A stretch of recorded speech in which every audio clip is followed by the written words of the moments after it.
Pendant les années 90, on a vu qu'Ottawa, c'était plutôt une ville qui avait construit des maisons individuelles. Puis maintenant, c'est 60% les logements collectifs et plutôt les condos qu'on voit. Puis on voit que les logements individuels, ça diminue à chaque année. On a toujours eu des condos à Ottawa. Surtout, il y en a beaucoup qui ont été construits dans les années 80 au centre-ville. Mais il y en avait beaucoup qui étaient utilisés comme location. Mais je dirais que le gros boom a commencé dans les années 2000, plus quand la nouvelle construction a commencé. Il y a beaucoup de raisons pourquoi, mais probablement la raison la plus importante, c'est plus abordable pour les constructeurs et pour les gens qui achètent les maisons aussi. C'est l'arrivée d'un nouveau groupe d'acheteurs qui est à la source du boom à Ottawa.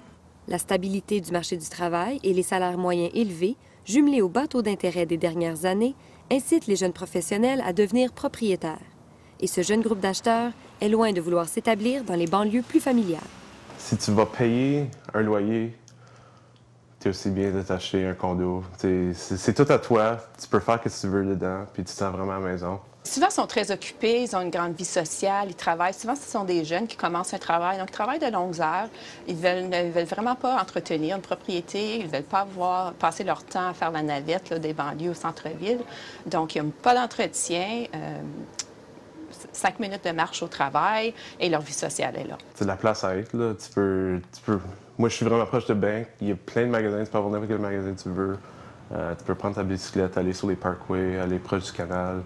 L'hiver, tu peux patiner. Il y a toujours des festivals qui viennent en ville aussi. Donc, toujours quelque chose à faire chaque soir. C'est le fun. C'est plutôt les aménités que les gens veulent, les restaurants, les cafés, puis le théâtre.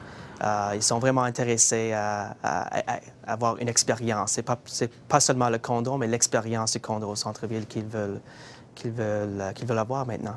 Pour ces jeunes acheteurs, choisir le condo offre l'avantage d'être propriétaire, mais permet aussi un style de vie plus flexible. Tu peux juste partir n'importe quand. Tu n'as pas vraiment de dépendance sur la maison. Les frais que tu payes pour le condo, parce qu'il y a quand même les frais mensuels, pour moi, ils sont valables. Puis, tu n'as pas besoin de faire de réparations à long terme sur des fenêtres qu'il faut que tu changes ou un toit ou une fondation qui peut craquer. Pas besoin de déblayer la neige du tout l'hiver. Pas d'herbe à tondre. C'est des choses que tu n'as pas besoin de t'inquiéter. Je trouve que ma clientèle cherche le nouveau, le moderne. Les grandes fenêtres, beaucoup de lumière, puis aussi un emplacement idéal, là, près de tout. Puis ils sont souvent prêts à sacrifier le montant d'espace pour avoir le condo idéal. C'est exactement ce que tu as besoin. Tu n'as pas besoin de plus. Pas besoin. J'avais assez de misère juste pour meubler cette place ici que je voulais pas avoir plus grande. Selon les dernières études du SCHL, la construction de logements collectifs en mars 2011 a plus que doublé en comparaison avec l'année précédente. Si ces nouvelles constructions reflètent l'avenir du marché, la popularité des logements collectifs devient certainement la tendance.